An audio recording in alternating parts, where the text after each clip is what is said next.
யாக்கோபு எழுதின பொதுவான நிருபம் 4ஆம் அதிகாரம். யாக்கோபு 4ஆம் அதிகாரம். இதுவரை 5 வசனங்களை நாம் பார்த்து விட்டோம். இந்த யாக்கோபு நிருபத்திலே பல காரியங்களை பரிசுத்த ஆவியானவரின் உதவியோடு கூட நாம கற்று வருகிறோம். இந்த நாளிலே இந்த 4ஆம் அதிகாரம் 6 முதல் 10 வரையிலான வசனங்கள். 4ஆம் அதிகாரம் 6 முதல் 10 வரையிலான வசனங்களை பார்க்கவிருக்கிறோம். இந்த பகுதிக்கு நாம எப்படி தலைப்பு கொடுக்கலாம் என்றால், தாழ்மையும் பெருமையும். தாழ்மையும் பெருமையும் என்கிற தலைப்பை நாம கொடுக்கலாம். இந்த வசனங்களை ஒவ்வொன்றாக இந்த பகுதியை நாம் கற்றுக்கொள்ளவிருக்கிறோம். எல்லா வசனங்களையும் ஒரே நாளிலே நம்ம கற்றுக்கொள்ள முடியாது, அதுக்கான நேரம் நமக்கு போதாது. 6வது வசனத்தை நாம் யாவரும் இணைந்து வாசிக்கலாம். அவர் அதிகமான கிருபையை அளிக்கிறாரே, ஆதலால் தேவன் பெருமையுள்ளவர்களுக்கு எதிர்த்து நிற்கிறார், தாழ்மையுள்ளவர்களுக்கோ கிருபை அளிக்கிறார் என்று சொல்லி இருக்கிறது. யாக்கோபு இந்த 4ஆம் அதிகாரத்துல முக்கியமா எதை குறித்து கூறினார்? உலக சிநேகம், அடுத்தது தேவனுடனான சிநேகம். அப்போ உலக சிநேகம் என்ன செய்யும், தேவனோடு உள்ள சிநேகம் என்ன செய்யும் என்பதை நம்ம பார்த்தோம். உலகத்தை நேசிக்கிறவன் தேவனுக்கு பகைஞன், தேவனை நேசிக்கிறவன் உலகத்துக்கு பகைஞன். நாம் தேவனை அதிகமாய் நேசித்தால் உலகம் நம்ம பகைக்கும். நாம் உலகத்தை அதிகமாய் நேசித்தால் நீங்களும் நானும் தேவனுக்கு பகைஞராக மாறிவிடுவோம். அப்ப வைராக்கியமான ஒரு அன்பு இருக்கணும். வைராக்கிய வாஞ்சியா இருக்கிறார் பரிசுத்த ஆவியானவர். அதே போல நீங்களும் நானும் வைராக்கியம் உள்ளவர்களாக இருக்க வேண்டும் என்று 5வது வசனத்துல தெளிவா நம்ம பார்த்தோம். இந்த 6வது வசனத்துல யாக்கோபு என்ன கூறுகிறார் என்றால், இப்படி தேவனை அதிகமாக நேசிக்கிறவர்களுக்கு, தேவனை சார்ந்து கொள்வர்களுக்கு தேவன் அதிகமான கிருபையை அளிக்கிறார். ஏனல்ல, தேவன் கிருபையில் ஐஸ்வர்யம் உள்ளவர், இரக்கத்தில் ஐஸ்வர்யம் உள்ளவர். தேவன் நமக்கு தந்திருக்கிற ஆசீர்வாதங்களில் மிக மிக முக்கியமானது எது? அவருடைய கிருபை. அவருடைய கிருபையினாலதான் நம்ம ரட்சிக்கப்பட்டிருக்கிறோம். அவருடைய கிருபையினாலதான் நம்ம ஆசீர்வாதங்களை பெற்று வருகிறோம். ஆவிக்குரிய ஆசீர்வாதங்கள் 9 உண்டு. அந்த ஆவிக்குரிய ஆசீர்வாதங்களானாலும் அந்த கிருபையின் அடிப்படையில் தான் நமக்கு கொடுக்கப்பட்டிருக்கிறது. கவனிங்க, அவர் அதிகமான கிருபையை அளிக்கிறார். யாருக்கு அளிக்கிறார் என்றால், மனத்தாழ்மையோடு தேவனை பற்றி கொள்ளுகிறவர்களுக்கு. இந்த வசனத்தில் அடுத்து என்ன கூறுகிறார் பாருங்க.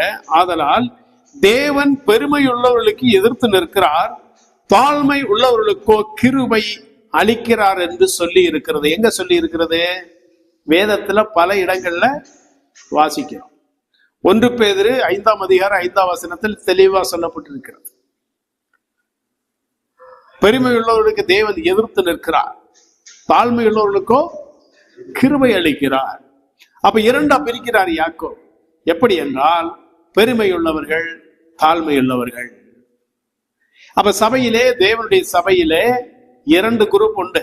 ஒன்று பெருமை உள்ளது, மற்றொன்று தாழ்மை உள்ளது. இந்த பெருமையுள்ள குரூப், எப்படி இந்த பெருமை வருகிறது என்று நாம் பார்ப்போமானால், தேவனை நேசியாமல், நல்லா கவனிக்கணும், தேவனை நேசியாமல் உலகத்தை நேசிக்கிற விசுவாசி வாழ்க்கையில பெருமை நிச்சயம் இருக்கும், அதுல சந்தேகமே இல்லை.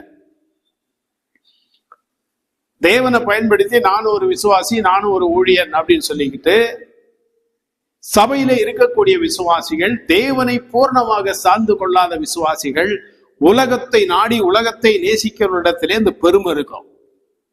பாரு, நான் பிசினஸ் பண்ணி எவ்வளவு சம்பாதிச்சிருக்கிறேன், நான் வேலை வார்த்தை எவ்வளவு சம்பாதித்திருக்கிறேன், எங்க அப்பா அம்மா வைத்து போன சொத்து எவ்வளவு இருக்குது, இந்த சபையிலேயே நான் தான் அதிகமான படித்த ஆள், இந்த சபையிலேயே நான் தான் ரொம்ப ஞானம் உள்ள ஆளு, இப்படி எல்லாம் பல பெருமைகள். இந்த பெருமைகள் ஏன் வருது அப்படின்னு சொன்னா, இவர்கள் தேவனை சார்ந்து கொள்ளுகிறவர்கள் அல்ல. தேவனை நேசிக்கிறவர்கள் அல்ல. தேவனை நேசிக்கிறவன் எதுல பெருமைப்படணும்? அவருடைய கிருபையை குறித்து பெருமைப்படலாம், அவருடைய இரக்கத்தை குறித்து பெருமைப்படலாம். பாவியான என்னை அவர் ரட்சித்திருக்கிறாரே, என்னை மீட்டுக் கொண்டிருக்கிறாரே என்று சொல்லி தேவனுடைய இரக்கங்களை குறித்து பெருமை பாராட்டலாம். ஆனா உலக காரியங்களை குறித்து பெருமை ஒரு விசுவாசிக்குள், ஊழியனுக்குள் வருமேயானால் அவன் தேவனை சார்ந்தவன் அல்ல, அவன் தேவனை நேசிப்பவன் அல்ல. அடுத்த குரூப், இந்த அடுத்த குரூப் எப்படிப்பட்டது? தாழ்மை உள்ளவர்கள். இந்த தாழ்மை உள்ளவர்கள் எப்படிப்பட்டவர்கள்? பூரணமாக தேவனை சார்ந்து கொள்ளுகிறவர்கள். எனக்கு எல்லாமே கர்த்தர் தான், என்னை ஆசீர்வதிக்கிறது கர்த்தர், இந்த உலகத்துள்ள ஆசீர்வாதங்களை எனக்கு கொடுப்பது கர்த்தர், அவருடைய கிருபையினாலதான் எல்லாம் நான் பெற்றுக்கொண்டிருக்கிறேன். அங்க பெருமை வருமா? வரவே வராது. முக்கியமா நீங்கள் நானும் கவனிக்க வேண்டிய விஷயம், இந்த பெருமை என்பது ரொம்ப ஆபத்தான ஒன்று. எந்த இடத்துல பெருமை இருக்கிறதோ அந்த இடத்துல தேவனுடைய கிருபை செயல்படாது. பெருமை உள்ளவர்களுக்கு தேவன் எப்படி இருக்கிறாரா? எதிர்த்து நிற்கிறார். God opposes the proud mockers அப்படின்னு சொல்லப்பட்டிருக்கு. பெருமை உள்ளவர்களுக்கு அவர் எதிர்த்து நிற்கிறாரா? அப்ப எவ்வளவு பெரிய ஆபத்துன்னு பாருங்க. ஏன் எதிர்த்து நிற்கிறாரு? பெருமை என்பது யாருடைய குணாதிசயம்? தேவனுடைய குணாதிசயமா? யாருடைய குணாதிசயம்? பிசாசு. முதல்ல அவன் நல்ல ஒரு தூதனா இருந்தான் இல்லையா? பிரதான தூதனா இருந்தான். இந்த தூதனாக இருந்தவன் மேல இருந்து ஏன் தள்ளப்பட்டான்? பெருமை. ஒரே காரணம் என்ன? பெருமை. நானும் கடவுளும் ஒண்ணு. ஒரு வசனத்தை எடுத்து ஒரு பிரசங்கம் பண்ணிட்டா அவர் பிடிக்க முடியாது, எனக்கு எல்லாம் தெரியும்பா இல்லையா? ஒரு சபையை ஸ்தாபிச்சு ஒரு 10 ஆத்துமாக்கள் வந்துட்டா உலகத்திலே நான் தான் பெரிய ஊழியக்காரன், ஒரு பெருமை வந்துருது இல்லையா? சில ஊழியர்களை எல்லாம் போய் பார்க்கணும்னா ரொம்ப கஷ்டம். 6 மாசத்துக்கு முன்னாடியே அப்பாயின்மெண்ட் வாங்கணும். அவ்வளவு சீக்கிரம் போய் பார்க்க முடியாது. எதுக்காக என்னை பார்க்கணும்? அப்பாயின்மெண்ட் எடுத்துட்டு வர சொல்லு. பிரதம மந்திரியை கூட போய் பார்த்துடலாம், ஆனா சில ஊழியர்களை பார்க்க முடியாது. ஏன்? பெருமை. தேவனுடைய எதற்காக வைத்திருக்கிறார்? தேவனுடைய மந்தையை மேய்ப்பதற்காக தான். ஒரு விசுவாசிக்கு ஒரு பிரச்சனை என்றால் விசுவாசி உன்னைய தேடி வர வேண்டாம், நீ தேடி போனோம். அதுக்கு தான் ஆண்டவர் வைத்திருக்கிறார் இல்லையா? இயேசு கிறிஸ்து என்ன சொன்னார்? நான் ஊழியம் கொள்ளும்படி வராமல் ஊழியம் செய்யும்படி வந்திருக்கிறேன். அப்ப பெருமை எதற்கு? பெருமை உள்ளவர்களுக்கு தேவன் எதிராக இருக்கும் போது, எதிர்த்து நிற்கும் போது அந்த ஆராதனையை தேவன் ஏற்றுக்கொள்வாரா? ஒருவர் சபையில் அமர்ந்து பெருமையா அமர்ந்து ஆராதித்தா அந்த மனதுக்குள்ள பெருமை இருக்குமே, ஆனால் கர்த்தர் அதை ஏற்றுக்கொள்வாரா? சும்மா அந்த ஆராதனை அந்த கூரைக்கு மேல கூட போகாது. ஒரு பேச்சுக்கு அல்லேலியா அல்லேலியான்னு சொல்லிக்கலாம், வசனத்தை வாசிக்கலாம், பிரசங்கம் பண்ணிக்கலாம். பெருமை இருக்கிற இடத்தில் தேவன் எதிர்த்து நிற்கிறார். தேவனுடைய கிருபை அங்க செயல்படவே படாது. அடுத்தது தாழ்மை உள்ளவர்கள். அப்ப தாழ்மை உள்ளவர்களுக்கோ கிருபை அளிக்கிறார். எப்படிப்பட்ட கிருபை அளிக்கிறாரா? அளவற்ற கிருபை, ஒப்பற்ற கிருபையை தேவன் தருகிறார். நீதிமொழிகள் 3:34 வாசிங்க. இகழ்வோரை அவர் ஏழுகிறார், தாழ்மை உள்ளவர்களுக்கோ கிருபை அளிக்கிறார். இகழ்வோரை அவர் ஏழுகிறார். தாழ்மை உள்ளவர்களுக்கோ அவர் கிருபை அளிக்கிறார். ஏன் இந்த கிருபை அளிக்கப்படுகிறது என்றால், தாழ்மை உள்ளவர்கள் எல்லாவற்றிலும் தேவனை சார்ந்து கொள்ளுகிறபடியினால இந்த கிருபையானது என்ன செய்யும்? தொடர்ந்து வரும். சங்கீதத்தில் நம்ம வாசிக்கிறோம், என் ஜீவனுள்ள நாளெல்லாம் நன்மையும் கிருபையும் என்னை தொடரும். பார்த்தீங்களா? தேவனை யார் சார்ந்து கொள்ளுகிறார்களோ அந்த கிருபை தொடர்ந்து வரும். நம்ம ஆபத்திலிருந்து காப்பாற்ற, ஆபத்திலிருந்து தப்புவிக்க, பாவத்திலிருந்து காப்பாற்ற, நாம் விழுந்து விடாதபடிக்கு நம்மை பாதுகாக்க, தேவனுக்கு விரோதமாய் நாம் போய்விடாதபடிக்கு நம்ம உறுதியாக நிற்பதற்கு தேவனுடைய கிருபை நம்மை தொடர்ந்து வரும்.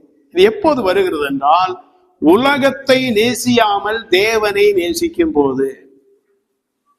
நான் ஊழியன் என்று சொல்லிக்கொண்டு, விசுவாசி என்று சொல்லிக்கொண்டு, நான் தேவனை நேசிக்காமல் உலகத்தை நேசித்தால் எனக்கு பெயர் பெருமைக்காரன்.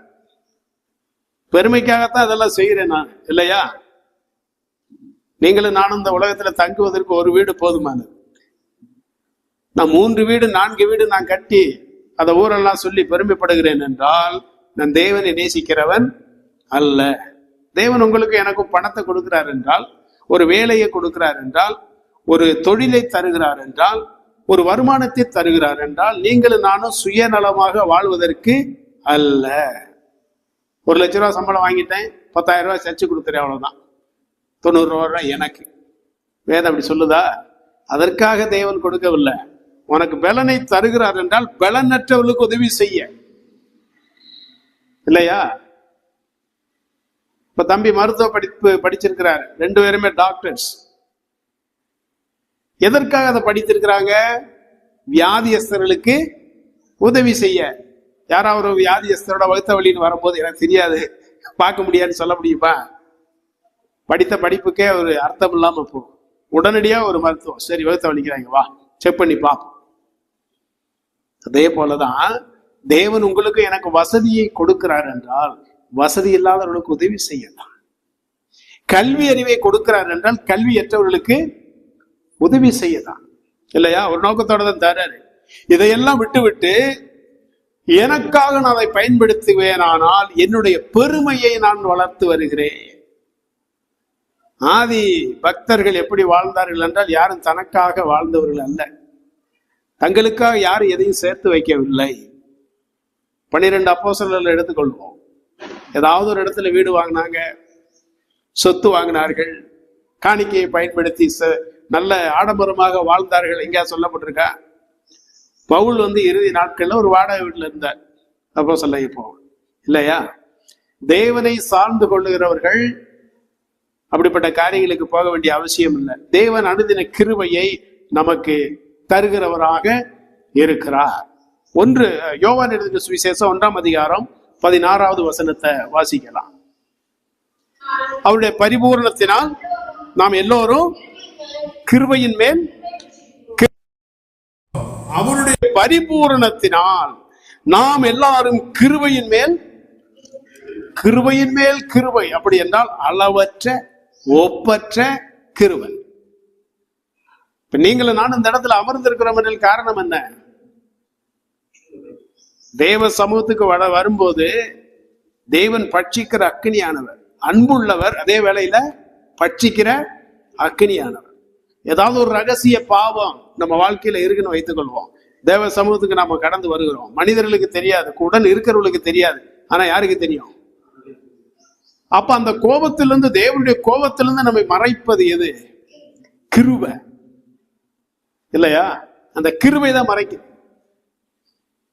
மோசையை பார்த்து ஆண்டவர் சொன்னாரு, என் கிருபையினால் உன்னை மூடுவேன், என் கரத்தினால் உன்னை மூடு. அந்த கிருபை மோசையை தேவனுடைய கோபம் அவன் மேல பற்றி எறியாம, தேவன் அவருடைய வல்லமை அவனை எதுவும் செய்து விடாதபடிக்கு, இல்லையா, பாதுகாத்தது தேவனுடைய கிருபை. மோசே சீனாய் மலையில ஆண்டவரிடத்துல பேச போனா, ஆண்டவர் என்ன சொன்னாரு? அந்த மலையை யாரும் தொடக்கூடாது, தொட்டா என்ன ஆகும்?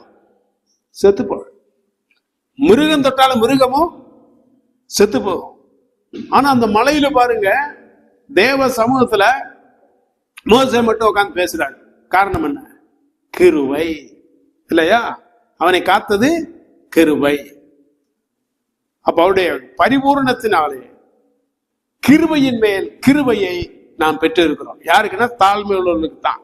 பெருமை உள்ளவர்களுக்கு தேவன் கிருபை கொடுக்கவே, அவருக்கு தான் அந்த உலகத்தில இருந்து கிருபை கிடைக்குது. உலக கிருபை கிடைக்கும் போது தேவ கிருபை அவர்களுக்கு அவசியம் இல்லை. இப்ப யாக்கோபு 4ஆம் அதிகாரம் 7ஆம் வசனத்தை வாசிக்கலாம். 7ஆம் வசனம், ஆகையால் தேவனுக்கு கீழ்ப்படிந்திருங்கள், பிசாசுக்கு எதிர்த்து நெல்லுங்கள், அப்பொழுது அவன் உங்களை விட்டு ஓடி போவார். இதை மாத்திரம் பார்த்து முடிக்கலாம். வேற விஷயம், இந்த வசனத்திலே தேவனுக்கு கீழ்ப்படிந்திருங்கள், பிசாசுக்கு எதிர்த்து நெல்லுங்கள். நம்ம வாழ்க்கையில நம்ம பிசாசுக்கு எதிர்த்து கீழ்ப்படுகிறோம், தேவனுக்கு எதிர்த்து நிற்கிறோம். உண்மையா இல்லையா? எல்லா வாழ்க்கையிலும் இருக்கு. இப்ப கீழ்ப்படிந்திருங்கள் அப்படின்னு சொன்னா, அது கீழ்ப்படிதல் என்பது கர்த்தர் நமக்கு கற்றுக் கொடுத்த ஒரு பாடம். கீழ்ப்படியாமை யாருடையது? பிசாசுடைய குணாதிசயம். உன் உடன் சகோதரனை உண்மையா நேசி. நேசியாவிட்டால் நான் தேவனுக்கு எதிர்த்து நிற்கிறேன், பிசாசுக்கு கீழ்ப்படுகிறேன். ஆனா யாக்கோபு என்ன சொல்றாரு என்றால், நீங்கள் தேவனுக்கு கீழ்ப்படிந்திருங்கள். தேவனுக்கு கீழ்ப்படிந்திருங்கள் அப்படின்னா அர்த்தம் என்ன? இப்ப நான் எங்க அப்பாவுக்கு நான் கீழ்ப்படுகிறேன் அப்படின்னா எங்க அப்பா சொல்ல அப்படியே கேட்கணும். எங்க அப்பா ஒரு வார்த்தை சொன்னா அது அப்படியே நான் கேட்கணும். கேட்காவிட்டால் நான் கீழ்ப்படியவில்லை என்றுதான் அர்த்தம். நேற்று ஒரு செய்தி வந்துச்சு. அதுல மருத்துவர் ராம்தாஸ் அப்படின்னு ஒரு மருத்துவர் இருக்கார், பாட்டாளி மக்கள் கட்சி. அவர் மேடையில் அமர்ந்திருக்கிறாரு. அவருடைய மகன் அன்புமணி ராமதாஸ் அவர் அமர்ந்திருக்கிறார். அவர் ஒரு டாக்டர், மந்திரியாக இருந்தவர். அப்ப டாக்டர் ராமதாஸ் சொல்றாரு, இளைஞரணி தலைவராக ஒருவரை தேர்ந்தெடுத்திருக்கிறேன். உடனே இந்த அன்புமணி ராமதாஸ் அவருடைய மகன் சொல்றாரு, அவன் வந்து 6 மாதம் கூட ஆகல, அவனுக்கு இதை பத்தி என்ன தெரியும், என்ன அனுபவம் தெரியும், அவனை சேர்க்க முடியாது. உடனே இந்த மருத்துவர் ராமதாஸ் சொல்லுகிறார், இது நான் உருவாக்கின கட்சி, நான் தான் அதுக்கு சொந்தக்காரன், என் சொல்ல கேட்காவிட்டா யாரா இருந்தாலும் வெளியில போறான். அப்ப தகப்பன் சொல்லும் போது மகன் என்ன செய்யறாரு, எதிர்த்து ஒரு கருத்து சொல்றாரு இல்லையா, அங்க கிளாஷஸ் ஆயிடுச்சு. அதே போலதான் கீழ்ப்படிதல் என்றால் என்ன? தேவனுடைய வார்த்தைக்கு எவன் கீழ்ப்படியவில்லை, எவன் ஏற்றுக்கொள்ளவில்லையோ அவன் தேவனுக்கு கீழ்ப்படியாதவன் இல்லையா. ஆதி அப்போஸ்தலருடைய சட்ட திட்டங்கள், சபைக்குன்னு ஒரு ஒழுங்கு இருக்கு, சபைக்குன்னு சில சட்ட திட்டங்கள் இருக்கு. ஞாயிற்றுக்கிழமை ஆனா எந்த காரணத்தை கொண்டும் ஆராதனை என்ன செய்யக்கூடாது, விசுவாசிகள் தவிர்க்கவே. நீ தவிர்த்தால் நீ தேவனுக்கு எதிர்த்து நிற்கிறாய், தேவனுக்கு நீ கீழ்ப்படியவே இல்லை. சில விசுவாசிகள் தங்கள் வீட்டுல மரணம் அடைந்த போது அந்த பிரியமானவர்கள் மரித்து படுத்து இருக்கும் போது சபைக்கு வந்து விடுகிறார்கள். ஆராதனை முடிந்து போய் அடக்க ஆராதனை நடக்குது, அதுதான் விசுவாசி இல்லையா. நாம அப்படி செய்யறோமா? பல நேரங்கள்ல என்ன செய்கிறோம், ஆராதனையெல்லாம் நம்ம விட்டுடுறோம். நீ தேவனுக்கு எதிர்த்து நிற்கிறாய் என்பதை மறந்து விடக்கூடாது. தேவனுக்கு கீழ்ப்படியல. பிசாசுக்கு எதிர்த்து நில்லுங்கள், அப்பொழுது அவன் உங்களை விட்டு ஓடி போவான். மத்தேயு எழுதின சுவிசேஷம் 4ஆம் அதிகாரத்திலையும் லூக்கா 4ஆம் அதிகாரத்திலே நம்ம வாசிக்கும் போது இயேசு கிறிஸ்துவின் சோதனையை பற்றி சொல்லப்பட்டிருக்கிறது. இந்த இயேசு கிறிஸ்துவின் சோதனையை பற்றி சொல்லப்பட்ட விஷயத்துல மத்தேயு 4ஆம் அதிகாரம் 11ஆம் வசனத்திலையும் லூக்கா 4ஆம் அதிகாரம் 13வது வசனத்திலே நான் வாசிக்கும் போது, பிசாசு இயேசுவை விட்டு விலகினான், சில காலம் பிரிந்து போனான், சில காலம் விலகி போனான். அதற்கு முன்பதாக இந்த பிசாசு வந்து என்ன சொல்றான், இந்த உலகத்தில் உள்ள எல்லாவற்றையும் காண்பித்து, எல்லா பெருமையானதை எல்லாம் காண்பித்து உமக்கு தருகிறேன். இப்ப இயேசு கிறிஸ்து என்ன செய்தாரு? ஆமா, இந்த உலகமெல்லாம் எனக்கு கிடைச்ச என்னை மாதிரி பெருமை உள்ளவங்க யாருமே இல்லை. கீழ்ப்படிந்தாரா? யாருக்கு கீழ்ப்படிந்தாரு? பிதாவாகிய தேவனுக்கு கீழ்ப்படிந்தார். பிசாசுக்கு எதிர்த்து நின்றார். பிசாசு நம்மை விட்டு ஓட வேண்டுமானால் நாம் என்ன செய்யணும்? எதிர்த்து நிற்கணும். அப்ப அடுத்த வாரம் வரும்போது எல்லாரும் ஒவ்வொரு அருவா கையில அருவாள் இட்டு வந்துடணும் இல்லையா. வெடி உண்டு பண்ண தெரிஞ்சு அவங்களும் வெடி உண்டு பண்ணி எடுத்துக்கலாம். பிசாசு வந்தா ஒரே எரிதான். 1000 குண்டு எறிந்தாலும் அவனுக்கு ஒன்றும் ஆக போறதில்லை. 1000 அருவாளை காட்டினாலும் அவன் பயப்பட போறதில்லை. எதிர்த்து நிற்குதல் அப்படின்னு சொல்லி சொன்னா அவனுக்கு கீழ்ப்படியாமல் இருக்கிறது தான் எதிர்த்து நிற்குதல். அவன் வந்து சொல்றான், வீட்டுல குடும்பத்தை பிரச்சனை பண்ணு, கணவனுக்கு மனைவிக்கு, மனைவிக்கு விரோதமா கணவன், கணவனுக்கு விரோதமா மனைவி, எலும்பு பிள்ளைகள் எலும்பு அப்படின்னும் போது நம்ம என்ன செய்யணும்? தூண்டி விடும் போது பிசாசு தான் நம்மளை தூண்டி விடுகிறான். உணரணும். அதுக்கு கீழ்ப்படிந்து பிரச்சனையை உருவாக்குகிறோம் என்றால், குடும்பத்திலே, சபையிலே, சமுதாயத்திலே நம்ம பிரச்சனையை உருவாக்குகிறோம் என்றால், நீங்களும் நானும் பிசாசுக்கு சகோதர சகோதரிகள், நண்பர்கள், பிசாசுக்கு பிள்ளைகள். இன்னும் சுருக்கமா சொன்ன போனா, பிசாசுக்கு ரொம்ப கீழ்ப்படிந்தோம்னா பிசாச மாமானு கூட கூப்பிட்டுக்கலாம் இல்லையா, பிசாசங்கள் அப்படின்னு கூப்பிட்டுக்கலாம். நீ நிறைய இடத்துல, நிறைய சபைகள்ல பிசாச அங்கிள் கூப்பிடுறது தான் நிறைய இருக்கான். தேவனை நோக்கி அப்பா பிதாவை என்று கூப்பிடுறதை விட பிசாச அங்கிள் கூப்பிடுற நிறைய பேர் இருக்கான். மறைமுகமா பிசாசுக்கு எதிர்த்து நிற்காம கீழ்ப்படுகிறது. வேதம் என்ன சொல்லுது? பிசாசுக்கு நீங்கள் எதிர்த்து நில்லுங்கள், அவன் உங்களை விட்டு. ஏன்னா பெருமையை கொண்டு வர்றது யாரு? பிசாசு. நீ தேவனை நேசிக்க வேண்டாம், உலகத்தை நேசின்னு அந்த பாசத்தை கொண்டு வர்றது யாரு? நீ ஆராதனைக்கு போனா ஒண்ணும் இல்லப்பா, நீ இந்த வியாபாரத்தை பண்ணு, உனக்கு 5000 ரூபாய் கிடைக்கும் சொல்றது யாரு? பிசாசு.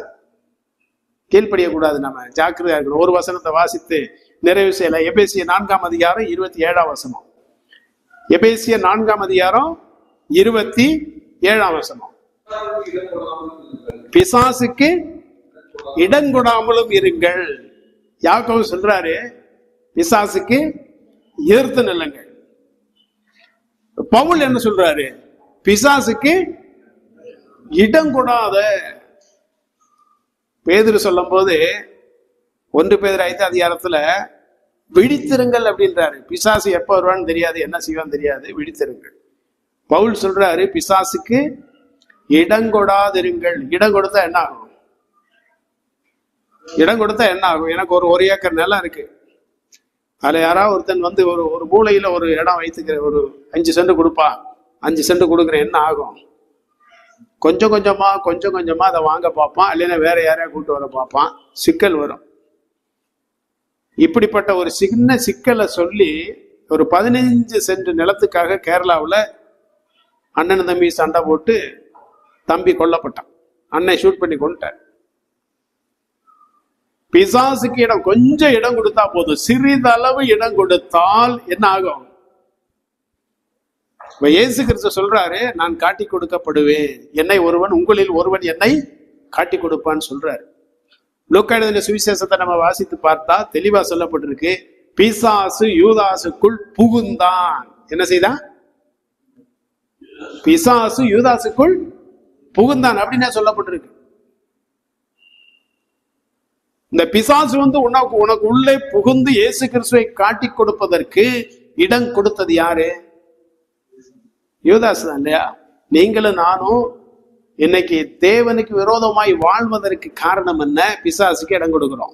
பிசாசு ஈஸியா இடம் கொடுத்துறோம். ஏன்னா பிசாசு கடினமான காரியத்தை கொண்டு வருகிறவன் அல்ல, ஒருபோதும் கடினமான காரியத்தை கொண்டு வருகிறவன் அல்ல, ஈஸியான காரியத்தை கொண்டு வருவான். பாவமா பண்ணு, அவனை ஏமாத்துறியா ஏமாத்து, அவனை சாப்பாட்டுல விஷம் வைக்கிறியா, சாதாரண விஷயம் வச்சு விடு, இதெல்லாம் சொல்றது யாரு? பிசாசு. அப்ப உலக ஆசைகளை, உலக அன்பை கொண்டு வந்து நம்மை தேவனுக்கு விரோதமாய் தூண்டி விடுகிறவன் பிசாசு. இப்ப யாக்கோபு சொல்றாரு, தம்பி நீ உலகத்தை நேசிக்கிறவனா இருந்தா, உன் தொழில, உன் வேலைய, உன் குடும்பத்தை தேவனை விட நேசிக்கிறவனா இருந்தா பிசாசுக்கு எதிர்த்து நின்று ஜாக்கிரதையாரு அப்படின்னு ஒரு எச்சரிக்கை தார. ஜெபித்து நிறைவு செய்யலாமா?